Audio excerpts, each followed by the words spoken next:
السلام علیکم ناظرین، میں ہوں سلمہ خالق، آپ دیکھ رہے ہیں KPN-HD۔ بھارت میڈیا کا گلا دبا کر مقبوضہ کشمیر کے تل حقائق دنیا سے نہیں چھپا سکتا۔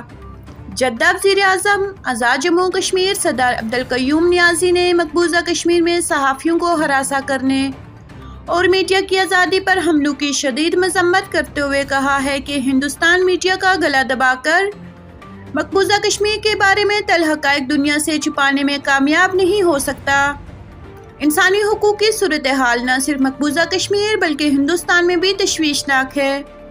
گزشتہ ہفتے نیو یارک میں قائم جینوسائیڈ واچ کا ہندوستانی مسلمانوں کی نسل کشی کے بڑھتے ہوئے واقعات پر جاری کردہ الرٹ کوئی معمولی بات نہیں ہے۔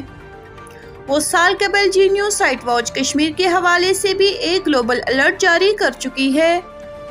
انتہا پسند مودی کی حکومت انتہا پسندوں کی سرپرستی کرتی ہے۔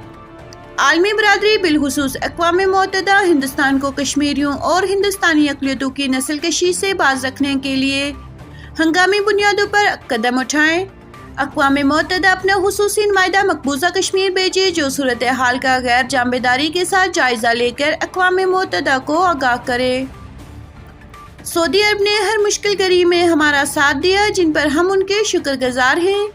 ان خیالات کا اظہار انہوں نے جدہ میں سردار وقاص عنایت کی طرف سے اپنے اعزاز میں دیے گئے سرہانہ Jammu Kashmir community overseas کے نمائندگان اور پاکستان تحریک انصاف سعودی عرب کے سینئر رہنما چودھری ظہیر اور PTI ریاض کے نائب صدر عامر شبیر چودھری پارٹی عہدیداران سے گفتگو کرتے ہوئے کیا۔ وزیر مواصلات آزاد کشمیر چودھری اظہر صادق اور پرسنل سیکرٹری برائے وزیر اعظم ظفر محمود خان بھی اس موقع پر موجود تھے۔ مزید نیوز اپڈیٹس کے لیے دیکھتے رہیے KPN-HD۔